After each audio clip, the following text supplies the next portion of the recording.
Bonjour à tous, aujourd'hui je m'attaque à la suppression de la durite de retour de liquide, de refroidissement au bloc. On a pu voir ce petit tip sur la chaîne 13B. Maintenant je vais voir, je fais ce petit tuto, c'est juste pour montrer les différentes étapes.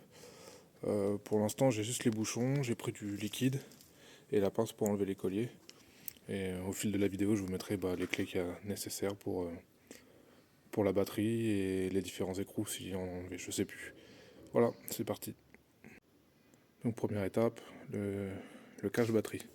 Bon, ça c'est à la portée de tout le monde et encore je sais pas trop parce que quand on voit certains caches, la gueule qu'ils ont, donc là vous avez une durite qui est accrochée. Là, on enlève la durite. Ensuite pour le cache, vous le levez légèrement et vous le tirez un peu vers vous. Il y a des ergots qui sont là, avec des trous. Si vous forcez, vous les cassez. Généralement ils sont pétés. Même la patte de derrière, généralement elle prend cher. Bon, là ça va. Voilà. Ensuite, retirer les cosses de batterie pour pouvoir enlever la batterie et le support. Voilà, donc de mémoire, je crois que c'est du 10, si je dis pas de bêtises. Donc voilà, j'enlève la batterie et je vous reprends. Donc voilà, j'ai bien retiré le support pour pouvoir enlever la batterie. Là, donc c'est bien du 10 et du 10 sur les deux écrous. Bon, là, moi, il y a une petite particularité. Nos 8, elles sont fragiles au niveau des connexions. Là, celle-ci, le plus a déjà été remplacé. Et c'est pas le même écrou, c'est du 12 là. Bon. Voilà, donc toujours enlever le négatif en premier, c'est toujours mieux. Donc après, il faut retirer ce cache-là. Vous faites une petite impulsion à ce niveau-là, vers vous, et là, vers l'extérieur, vers là-bas. Et il devrait venir facilement, hein. Faut pas forcer, c'est quelque chose qui s'enlève assez facilement. Voilà. Donc ensuite, une fois qu'on est là, faut enlever... Est-ce que j'enlève le support ou pas?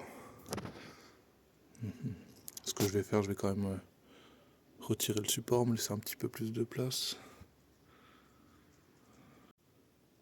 Bon voilà, ça va. C'est bon, j'ai enlevé le support. Donc nickel, c'est bien du 10 sur les 3, donc impeccable. Comme la batterie, vous restez sur ce schéma-là. Alors là, attention, sur celle-ci, moi, elle était un peu rouillée.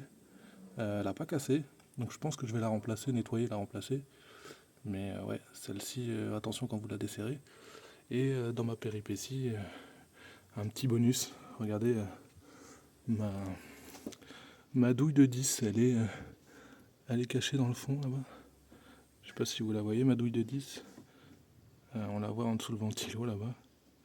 J'arrive pas à avoir de l'angle. Ah voilà, vous la voyez. Donc ça c'est le petit moment chiant. Coucou douille de 10. Je la récupère et je vous reprends. Alors petite coquine, on essaie de se faire la malle.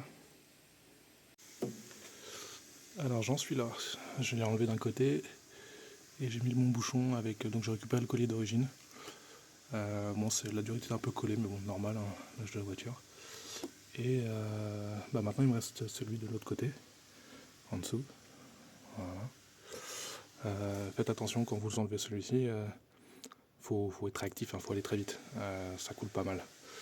J'ai un peu mouillé par terre, mais c'est pas grave. Voilà, c'est bon, je l'ai eu. C'est un garçon. Alors pour m'aider, j'ai quand même enlevé les deux écrous qui maintiennent le bocal. Par contre, attention, pour avoir déjà fait l'expérience, si vous le faites, ne tirez pas trop dessus. Je sais pas si je vais réussir à le voir. Ouais, non, on voit rien. En fait, vous avez la petite durite qui est derrière. La petite durite qui est juste derrière, en dessous, qui est reliée au radiateur. C'est maladie connue. La tétine sur le radiateur, elle est en plastique. Avec le temps, elle pète. Donc, surtout quand vous le manipulez, c'est mollo, quoi. Voilà. Donc là, il est en place. Il me reste juste comment le collier à remettre, à tout remonter. Et ce sera bon. Alors, j'ai fait les niveaux. Je l'ai mis en route, histoire que ça circule encore un petit peu. Je vais la laisser chauffer pour bien que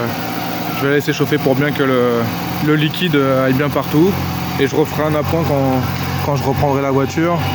Là on le voit, il est au niveau juste en dessous du full, mais je viens de la démarrer. Peut-être que j'aurais besoin de réajuster ou peut-être pas, peut-être que j'ai eu le bon dosage. Voilà.